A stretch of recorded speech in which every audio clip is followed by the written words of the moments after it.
transparency and defend Georgia's sovereignty. Demonstrators say Georgia will see the same clampdown on media as in Russia, where similar legislation is already in place. Earlier, I spoke to Batu Kutelia, former Georgian ambassador to the U.S. and former head of Georgia's Foreign Intelligence Service. Ambassador, you have been yourself at protests that are stretching into Tuesday morning in Georgia. Tell us what you have seen. Yes, this protest has been one of the biggest protests that Georgia has seen since regaining its independence, and one of the biggest characterization of this protest and the optics of it is that we see in a big number young people, so-called Gen Z, protesting, and they are protesting the encroached authoritarianism in the country. But also what I have seen, and we all have seen and witnessed and felt on ourselves, is an enormous brutality and violence from the government. And it seems that it's a deliberate measure to scare people and not to allow them protest again or express their constitutionally guaranteed rights of free speech and demonstration. The governing party says that this legislation would increase transparency and also ensure that Georgia does not get pulled into a conflict with Russia. What is your response to that? Well, first of all, this law has nothing to do with transparency because this law is discriminatory.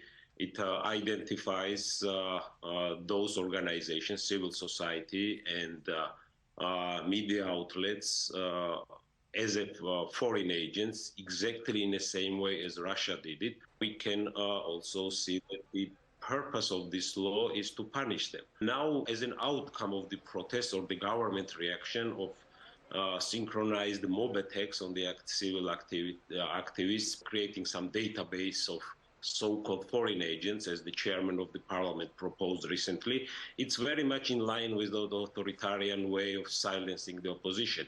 I can guess that they will learn some lessons from their recent rapprochement with the Chinese Communist Party, because we've seen the Georgian ruling party has a frequent visits to China and signing some strategic partnership agreements with them. So, Ambassador, again, I just want to jump in there and ask you punitive measure. One question about this. So what you're describing here, the Georgia Dream Party that has introduced this legislation again after it tried to last year, it's been in power since 2012. It was voted back into power in 2020 and did vow to normalize ties with Russia. So despite these protests, how do we know that these protests really represent what the majority of Georgians want?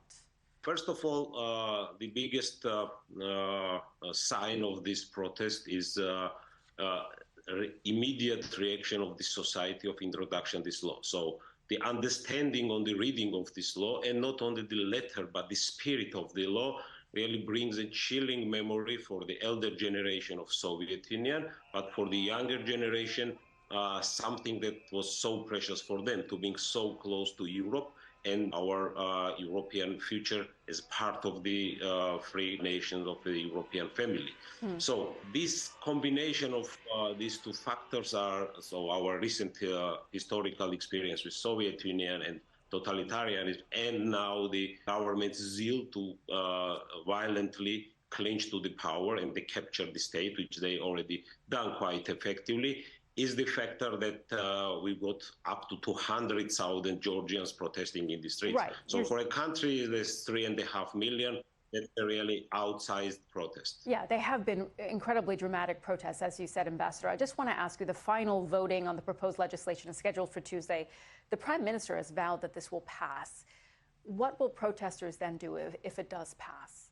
I think with this last and final step, which already they demonstrated today when they had a committee hearing, and in 67 seconds this third hearing was accomplished, which is very much in line with this authoritarian ruling system. Yes, Georgian Dream will pass this threshold of irreversibility to the normal democratic processes, and we will have a full-fledged authoritarian system. And as always in authoritarian system, we will retain our right to protest in the streets, but we very much do hope for our external friends, international democratic community, to support us, because this fight is not only the Georgia versus its authoritarian government. We understand that we are part of a bigger context of global fight of democracy with authoritarianism. This is our part of the front line. We are trying to keep this front line, but we do need an external assistance as well.